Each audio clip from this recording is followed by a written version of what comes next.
안녕하십니까. 이동환 TV입니다. 오늘은 위험의 외주화를 금지하라는 이야기를 하겠습니다. 구독자 꼭 눌러주시기 바랍니다. 오늘 28일은 세계 산업재해 사망 노동자 추모의 날입니다. 우리나라에는 매년 2천여 명이 산업 현장에서 작업을 하다가 목숨을 잃고 있습니다. OECD 기업 가입 국가 중에서 1위라는 오명을 벗지 못하고 있습니다. 올해부터 개정된 산업안전보호법이 시행되었으나 일용직이나 이주노동자 등 취약계층 노동자들은 심각한 위험에 노출되어 있습니다. 세계 산재 사망 노동자 추모의 날은 1993년 태국의 한 공장에서 감금된 채 일하던 노동자 180여 명이 화재로 숨진 사고로 추모의 날이 시작되었습니다. 그 후에 국제연합이 공식적으로 세계 산재 사망 노동자 추모의 날을 제정하여 공포했습니다. 우리나라에는 2018년 태안화력발전소 협력업체 소속 김용곤 씨가 기계에 끼어 숨진 이후 위험의 외주화를 건절하자는 여론이 일어났지만 현장의 노동 환경은 달라진 것이 없습니다. 그러나 지난해 산업재해 상위 13개 기업체에서 숨진 노동자 51명 중 78%는 일용직을 포함한 하청업체 소속이었습니다. 이주노동자 중 지난해 산재로 인한 사망자는 104명으로 5년 전보다 54% 늘었습니다. 노동자들이 산업재해로 숨지는 사건이 계속되는 노동 환경을 개선하여 참담한 죽음을 멈추게 해야 한다고 외치고 있습니다.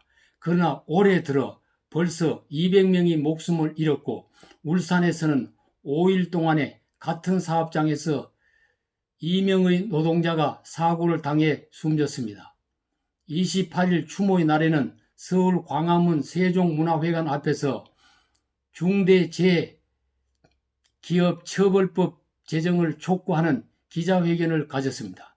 이 자리에는 고 김용균 씨의 어머니 김미숙 씨가 발언을 하면서 눈물을 흘렸습니다. 산재 사망자 대책 마련 캠페인단은 기자회견을 하면서 2020 최악의 살인 기업 명단을 발표했습니다. 지난해 7명의 하청업 노동자가 숨진 대우건설이 일본으로 발표되었고 그 뒤를 현대건설과 GS건설이 거론되었습니다.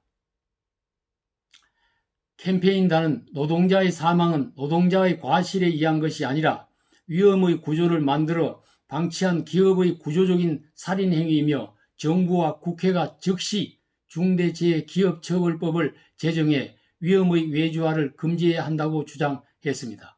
자본주의 사회는 고용주가 생산시설을 소유하고 노동자는 고용계약을 맺고 노동을 한 대가로 임금을 받아 생활을 하고 있습니다. 노동자의 권익을 보호하기 위한 노동관계법이 개정되기 전에는 임금 근로자는 고용주에게 예속되어 지배를 받았습니다. 자본주의 초기의 고용노동 환경은 너무나 열악했으며 기업주의 횡포가 극심했습니다. 그러나 노동자들은 노동조합 활동 등 단체 교섭을 통해 노동 환경을 개선하고 고용주와 협상을 통해 근로조건을 개선해 왔습니다. 그러나 아직도 노동 현장에는 근로자의 생명을 위협하는 열악한 환경이 상존하고 있으며 수익만 생각하는 악덕 고용주들의 갑질이 건절되지 않고 있습니다. 민주주의는 선거를 통해 법을 만들고 행정을 할 대표자를 국민이 뽑아야 합니다. 선출된 정치인이 지지표를 계산하지 않고 기업과 노조를 함께 살리는 법을 만들고 감독을 할 수 있는 일을 해야 합니다. 위험의 외주화, 비참한 노예화라는 말과 폭군 고용주, 황제 노조라는 말이 나오지 않도록 하기 위해서는 제도를 고치고 관리하는 정권이 정치적 판단을 떠나 바로 판단하고 개선해 나가야 합니다. 감사합니다.